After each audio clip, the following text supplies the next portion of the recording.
जय श्री राधा कृष्णा। तो आज हम सुनेंगे राम भक्त माता सबरी की पावन कथा। सबरी का वास्तविक नाम सरमना बताया गया है। उन्होंने सबर जाति में जन्म लिया, जिस कारण इनका नाम सबरी पड़ गया। इन्होंने भगवान श्री राम का इतना सब्र किया कि इनका नाम ही सबरी पड़ गया। सबरी के पिता भीलों के राजा थे। सबरी को श्री राम के भक्तों में गिना जाता है। सबरी के पिता भीलों के राजा थे।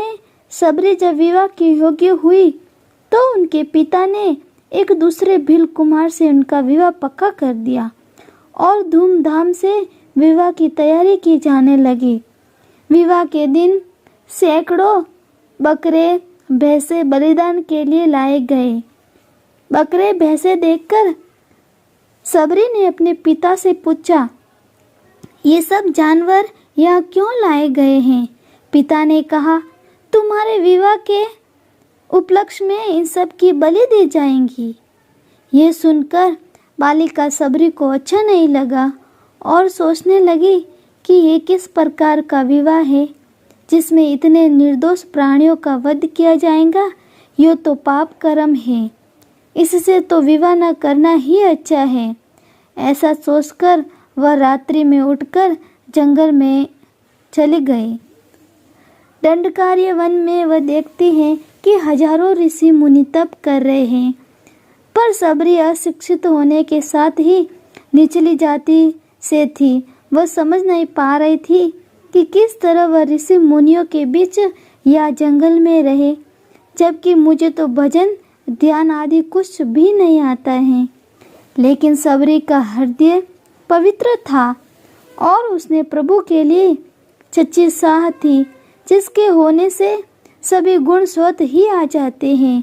वह रात्रि में जल्दी उठकर जिधर से ऋषि निकलते उस रास्ते को नदी तक साफ करती, कंकर पत्थर हटाती ताकि ऋषियों के पैर सुरक्षित रहे। फिर वह जंगल की सूखी लकड़ियां बटोरती और ऋषियों के यज्ञ स्थल पर रख देती। इस प्रकार वह गुप्त रूप से ऋषियों की सेवा करती थी। इन सब कार्यों को वह इतनी तत्परता से छिपकर करती कि कोई ऋषि देख न ले। ये कार्य वह कई वर्षों तक करती रही। अंत में मतंग ऋषि ने उस पर कृपा की। जब मतंग ऋषि मृत्यु शैया पर थे तब उन्हें वियोग से ही सबरी व्याकुल हो गई। महर्षि ने उसे निकट बुलाकर समझाया, बेटी धैर्य से कष्ट सहन करते हुए साधना में लगी रहना। प्रभु राम एक दिन तेरी कुटिया में अवश्य आएंगे। प्रभु की दृष्टि में कोई दिनहीन और अस्पर्शीय नहीं है। वे तो भाव के भूखे हैं और अंतर की प्रीति पर रिझते हैं। महर्षि की मृत्यु के बाद सबरी अकेली ही अपनी कुटिया में रहती और प्रभु राम का स्मरण करती थी। राम के आने की बाट जोहती। सबरी प्रतिदिन कुटिया को इस तरह साफ करती थी कि आज राम आएंगे। साथ ही रोज ताजे फल लाकर रखती थी कि प्रभु राम आएंगे तो उन्हें मैं ये खिलाऊंगी। उधर श्री राम जी उसे गति देकर सबरी के आश्रम में पधारे। सबरी ने श्री रामचंद्र जी को घर में आए देखा तब मुनि मतंग जी के वचनों को याद करके उनका मन प्रसन्न हो गया कि आज मेरे गुरुदेव का वचन पूरा हो गया है। उन्होंने कहा था कि राम आएंगे और प्रभु आज आप आ गए। निष्ठा हो तो सबरी जैसी। बस गुरु ने एक बार बोल दिया कि राम आएंगे और विश्वास हो गया। हमें भगवान इसलिए नहीं मिलते हैं क्योंकि हम अपने गुरु के वचनों पर भरोसा नहीं करते हैं। जब सबरी ने श्री राम को देखा तो आंखों में आंसू बहने लगे और चरणों से लिपट गई। मुंह से कुछ बोल भी नहीं पा रही हैं, चरणों में शीश नवा रही हैं। फिर सबरी ने दोनों भाइयों राम लक्ष्मण जी के शरण धोए, कुटिया के अंदर गई और बेर लाई।